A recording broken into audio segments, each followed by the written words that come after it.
अगर जम्मू कश्मीर को एक बेहतरीन बजट मिलता है तो सैलरी इनहांस हो सकती है एसपीओस की, डेली वेजर्स की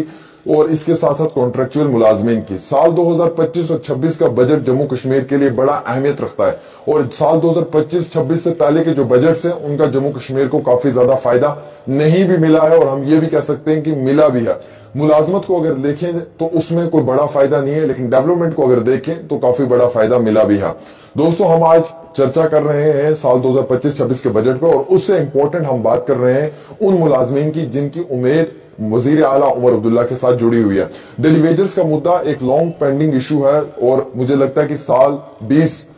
होने को मुकम्मल है, 20 साल होने को मुकम्मल है और अभी तक भी डेली वेजर्स की जो एक पुरानी मांग है वो पूरी नहीं हो पाई है और डेली वेजर्स के लिए मुश्किलात बहुत आ रही है। वैसे ही एसपीओस को भी अब कई साल हो चुके हैं, उनको भी जो है वो हुकूमत की जानिब से कोई बड़ा फायदा नहीं पहुंचाया गया है। कॉन्ट्रेक्चुअल मुलाजमीन में अगर आप देखेंगे तो उनके हालात भी ऐसे हैं, चाहे वो आरई के हैं, चाहे वो रैबर तालीम है, रैबर जंगलात है या फिर वो एनवाईसी के मुलाजमीन है, होम गार्ड है, आंगनबाड़ी वर्कर्स हैं, आयशा वर्कर्स हैं या उसके साथ साथ मिड डे मील वाले लोग हैं। साल 2025-26 का बजट अगर जम्मू कश्मीर को अच्छा मिलता है तो इस बजट की वजह से इन मुलाजमीन की सैलरी को भी इनहांस हुकूमत कर सकती है, इनकी सैलरी को भी बढ़ोतरी मिल सकती है और इनकी इस सैलरी को इजाफा करने से हुकूमत के अंदर बैठे हुए अधिकारियों का जो वक्त है वो भी बच सकता है। यानी कि जो हुकूमत के फैसले होंगे ये बड़े बेहतरीन और उम्दा फैसले होंगे उन मुलाजमीन के लिए भी जो मुलाजमीन इस वक्त परमानेंट हैं और उनकी सैलरीज को भी बढ़ाने में एक बड़ा रोल पेश किया जा सकता है। उमर अब्दुल्ला की मुलाकात सिर्फ 30 मिनट की हुई है। ये मुलाकात होम मिनिस्टर के साथ हुई है, ये रियासती दर्जे को लेकर हुई है, स्टेटहुड स्टेटस के लिए ये मुलाकात हुई है। ये मुलाकात जो है ये सिक्योरिटी रिव्यू के हवाले से भी हुई है कि टेररिज्म का कैसे खात्मा किया जा सकता है और टूरिज्म को कैसे बढ़ावा दिया जा सकता है, इकोनॉमी कैसे बूस्ट हो सकती है, ज्यादा से ज्यादा टूरिस्ट जम्मू कश्मीर में कैसे आ सकता है, एक लेबर तबके को कैसे फायदा पहुंच सकता है,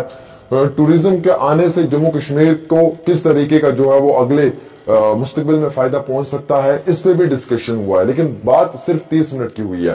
30 मिनट से ज्यादा बात नहीं हुई है और डिस्कशन जो है वो जम्मू कश्मीर के हालात को लेकर हुई है। मोस्ट इंपॉर्टेंट टेररिज्म के ऊपर बात हुई है कि टेररिज्म का कैसे सफाया किया जा सकता है, हालात को मामूल के मुताबिक कैसे ठीक किया जा सकता है, किस तरीके से जो है वो लोकल्स को रिक्रूटमेंट्स में ना जाने दिया जाए, आतंकवादी एक्टिविटीज में इन्वॉल्व ना होने दिया जाए, इन सब चीजों के ऊपर भी गौर और फिक्र किया गया है। दोस्तों, आपको मालूम है कि जम्मू कश्मीर एक स्टेट थी जिसे तोड़कर यूनियन टेरिटरी बनाया गया है और यूटी जब इसे बनाया तो ये हम सब लोगों के लिए बदनसीबी थी क्योंकि हमेशा यूटी से स्टेट बनती है लेकिन ये पहली बदनसीब स्टेट है जिसे यूनियन टेरिटरी बनाया गया है। और साथ ही साथ मैं आपको ये भी बताना चाहूंगा दोस्तों कि जम्मू कश्मीर के अंदर जो इस समय के हालात और वाकआत हैं उन्हें अगर हम देखें तो हमें उससे 3 चीजों में काफी ज्यादा जो है वो फर्क दिखता है। एक तो ये कि पुराने हालात में स्ट्राइक्स होती थी, कॉल्स आती थी, वो सब चीजें ठीक है कि वो स्ट्राइक वो कॉल्स खत्म हो चुकी हैं, लेकिन एम्प्लॉयमेंट उतनी ही ज्यादा, अनएम्प्लॉयमेंट उतनी ही ज्यादा बढ़ चुकी है। अनएम्प्लॉयमेंट के कारण एक लिखा पढ़ा हुआ नौजवान आज मुश्किलात के अंदर अपनी जिंदगी को जी रहा है और हुकूमत की जानिब से जो कोई फैसले भी लिए जा रहे हैं उन फैसलों से भी जम्मू कश्मीर को बड़े पैमाने पर जो है वो फायदा नहीं मिलते हुए नजर आ रहा है।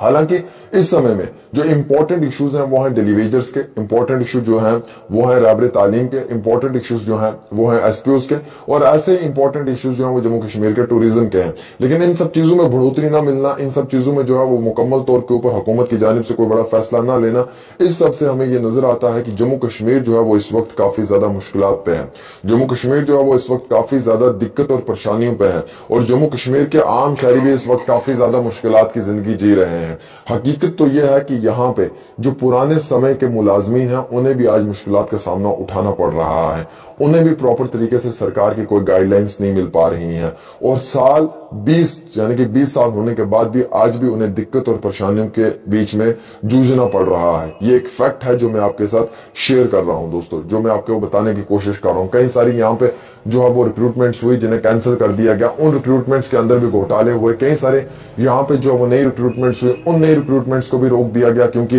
ब्लैक लिस्टेड कंपनी एप्टेक जैसी जो है उन्हें रिक्रूटमेंट्स दे दी गई, आप करवाएं, जिन पे बैन लगा हुआ, जो बाकी रियासतों से धक्के मार के जिनको निकाला हुआ उन्हें जम्मू कश्मीर कश्मीर की नौजवानों का मुस्तकबिल सौंप दिया गया। तो आप समझ सकते हैं कि जो ऐसे बेईमान लोग होंगे, अगर आप उनके हाथ में अपना फ्यूचर देंगे तो फिर आपका फ्यूचर तो तबाह है, बर्बाद है, आपकी नस्ल खत्म है। तो वही एबटेक ने जम्मू कश्मीर के नौजवानों के साथ किया, उनके इम्तिहान लेकर उनका जो फ्यूचर है वो बर्बाद किया। फिलहाल हम उम्मीद रखते हैं कि साल 2025-26 का बजट जो डिस्कस होगा राजस्थान के जैसलमेर में जनाब उमर अब्दुल्ला का, वो बड़ा अच्छा रहेगा। उससे जम्मू कश्मीर को बड़ा फायदा मिलेगा। अगर अच्छा बजट मिलता है तो जम्मू कश्मीर के जो ये मुलाजमीन है एडॉक बेसिस पे, कैजुअल लेबर हैं, डेलीवेजर्स हैं, एसपीओज हैं, होम गार्ड हैं, बाकी इनकी सैलरीज जो पेंडिंग है वो रिलीज हो सकती है बहुत जल्दी। और इस बजट के कारण जम्मू कश्मीर की डेवलपमेंट में चार चांद लग सकते हैं।